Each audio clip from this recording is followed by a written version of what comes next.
ഉണ്ടായിരിക്കുമ്പോഴും നമ്മൾ ആ മഹത്വം തിരിച്ചറിയുന്നില്ല. ആരൊക്കെ പകരമാകാനുണ്ടായാലും ആർക്കും പകരമാകാൻ കഴിയാത്ത ഒരേയൊരു വ്യക്തിയെ ഈ ഭൂമിയിലുള്ളൂ. അത് നമ്മുടെയൊക്കെ ഉമ്മയാണ്. അതെ, ഇന്ന് ഞാൻ പറയാൻ പോകുന്ന കഥയുടെ പേരാണ് ഉമ്മാന്റെ സമ്മാനപ്പൊതി. കഥാരചന മിൻഹ ഇക്ബാൽ. എന്നും വിളിക്കുന്ന ഉമ്മ എന്ന് വിളിച്ചിട്ടില്ല. കുത്തിയിട്ടിരുന്ന ഫോൺ എടുത്ത് ഉമ്മാന്റെ നമ്പറിലേക്ക് അടിച്ചു നോക്കി. എടുക്കുന്നില്ല. എന്തു പറ്റി? ഇന്നലെയും കൂടി വിളിച്ചതാണല്ലോ. ഇന്നലെ വിളിച്ചപ്പോ ഫോൺ കേടാവാനായതൊക്കെ ഉമ്മ പറഞ്ഞിരുന്നു. ചിലപ്പോൾ ഫോൺ കേടുവന്നത് കൊണ്ടാവും. തൃപ്തിയില്ലാത്ത മനസ്സിനെ സ്വയം പറഞ്ഞു സമാധാനപ്പെടുത്തി. ഉമ്മാക്ക് ഞാനെന്ന് വെച്ച ജീവനായിരുന്നു. എനിക്ക് ഉമ്മനെയും. എൻ്റെ കുട്ടീനെ ഹോസ്റ്റലിക്കൊന്നും വിടേണ്ട. ഹോസ്റ്റലിൽ നിൽക്കുന്ന കാര്യം പറഞ്ഞപ്പോൾ എൻ്റെ ഉമ്മ മാത്രമാണ് എന്നോട് ഇങ്ങനെയൊക്കെ പറഞ്ഞത്. പിന്നീട് മനസ്സില്ലാ മനസ്സോടെ ഉമ്മയും സമ്മതിച്ചു. എൻ്റെ കുട്ടി ക്ഷീണിച്ചല്ലോ എന്നും പറഞ്ഞ് കെട്ടിപ്പിടിച്ച് മുഖത്തൊരു ഉമ്മയും തന്ന് ഉമ്മ എന്നെ പൂമുഖത്തേക്ക് സ്വീകരിക്കുമായിരുന്നു. പിന്നെ സ്വർഗമാണ്. ഇറച്ചിയും ചോറും പൊരിച്ചതും തുടങ്ങി എനിക്കിഷ്ടമുള്ള എല്ലാ വിഭവങ്ങളുമുള്ള കുറഞ്ഞ ദിവസം. എൻ്റെ കുട്ടി ആരോടും കളവ് പറയണ്ട, ആരെയും കാട്ടണ്ട, ഓത്തുനിസ്കാരങ്ങളൊന്നും ഒഴിവാക്കരുത് കേട്ടോ. ഇങ്ങനെ പല ഉപദേശങ്ങളും തന്നുകൊണ്ടായിരുന്നു ഉമ്മ എന്നും എന്നെ ഹോസ്റ്റലിലേക്ക് അയക്കാറ്. പിന്നെ കരഞ്ഞുകൊണ്ടൊരു ഉമ്മയും. ആ ഉമ്മയേക്കാൾ മറ്റൊന്നും എൻ്റെ ഹൃദയത്തിൽ ഇതുവരെ പതിഞ്ഞിട്ടില്ല. എപ്പോൾ ഹോസ്റ്റലിലേക്ക് പോകുമ്പോഴും ഉമ്മ എൻ്റെ ബാഗ് നിറയെ പല പലഹാരങ്ങളും കൊണ്ട് കുത്തി നിറക്കുമായിരുന്നു. മോൻ അവിടെ പോയി കഴിച്ചോണ്ടി, ഉമ്മച്ചി ബാഗിൽ വെച്ചിക്കണം കേട്ടോ. എത്ര വേണ്ടെന്ന് പറഞ്ഞാലും ഉമ്മ കേൾക്കില്ല. പക്ഷേ ഉമ്മ തന്നത് തന്നെയായിരുന്നു പലപ്പോഴും എൻ്റെ വിശപ്പകറ്റിയത്.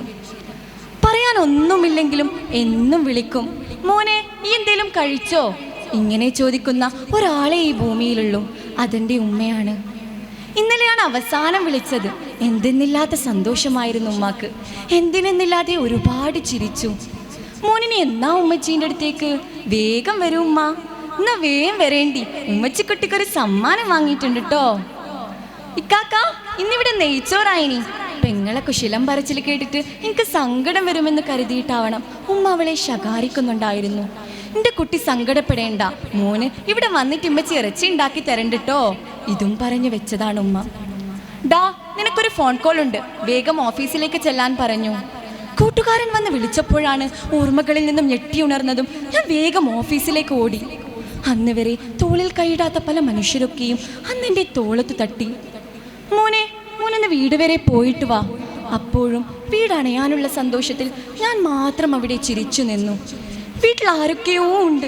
തിങ്ങി നിറഞ്ഞു നിൽക്കുന്ന ആളുകളെ കണ്ടപ്പോഴേ എൻ്റെ കാലുകൾ തളർന്നു.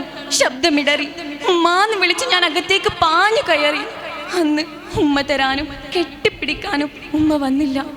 അകത്തേക്ക് കയറിയതും എൻ്റെ ഉമ്മയുണ്ട് നിസ്കാരക്കുപ്പായത്തിൽ ചിരിച്ചു കിടക്കുന്നു. ഉമ്മ, ഞാനിതാ വന്നു ഉമ്മ. ഒന്ന് കണ്ണു തുറക്കുമ്മ, ഒന്ന് വിളിക്കുമ്മ, ഒന്ന് കെട്ടിപ്പിടിക്കുമ്മ. എത്ര ആർത്ത് കരഞ്ഞിട്ടും എൻ്റെ ഉമ്മ കണ്ണു തുറന്നതേയില്ല. എൻ്റെ ഏറ്റവും പ്രിയപ്പെട്ട ഉമ്മ അന്ന് ഞങ്ങളെ കൂട്ടാതെ ഒറ്റക്ക് പള്ളിക്കാട്ടിലേക്ക് യാത്രയായി. ഉമ്മയില്ലാത്ത ആ വലിയ കെട്ടിടത്തിൽ എല്ലാം നഷ്ടപ്പെട്ടൊരു നനഞ്ഞ കിളിയെ പോലെ ഞാൻ തളർന്നിരുന്നു. കരഞ്ഞു തളർന്ന പെങ്ങൾ എനിക്ക് ഉമ്മാന്റെ മുസാഫ് നീട്ടി. ഓതി ഓതി നിറം മങ്ങിയ യാസീൻ പേജുകൾ പൂർത്തിയാക്കാനാവാതെ ഞാൻ ഒരുപാട് നേരം കരഞ്ഞു. സമാധാനിപ്പിക്കാൻ ഉപ്പാന്റെ പെരുത്ത കൈകൾ എന്നെ കെട്ടിപ്പിടിച്ചു കരഞ്ഞു.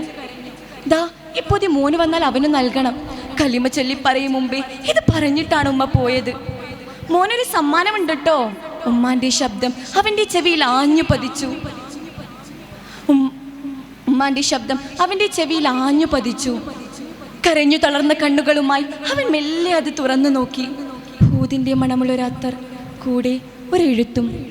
എൻ്റെ കുട്ടീനെ ഇനി എന്നും ഈ ഹൂദ് മണക്കണം. എൻ്റെ മോന് വേണ്ടി ഉമ്മാൻ്റെ ഫോൺ വിറ്റ് വാങ്ങിയതാണിത്, ആർക്കും കൊടുക്കരുത്. പകരം ഉമ്മാൻ്റെ ഖബറിലേക്ക് എന്നും ഒരു യാസീൻ ഓതണേ.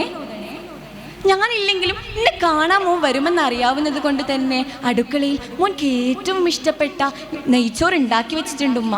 മോൻ വിശന്നിരിക്കണ്ട, വേഗം പോയി കഴിച്ചോണ്ടി. എല്ലാം ഇട്ടെറിഞ്ഞ് അവൻ അടുക്കളയിലേക്ക് ഓടി. ഹൃദയത്തിലെ മൂടിവെച്ച സ്നേഹം പോലെ എനിക്കായി ഉണ്ടാക്കിയ നെയ്ച്ചോർ ഉമ്മാന്റെ തണുത്ത ശരീരം പോലെ തണുത്തുറച്ചിരുന്നു. സ്നേഹദാഹത്തിൽ കൊതി തീരാതെ അവൻ ഉമ്മാന്റെ നനവുണങ്ങാത്ത മീസാൻ കല്ലിലേക്ക് ഓടിപ്പോയി.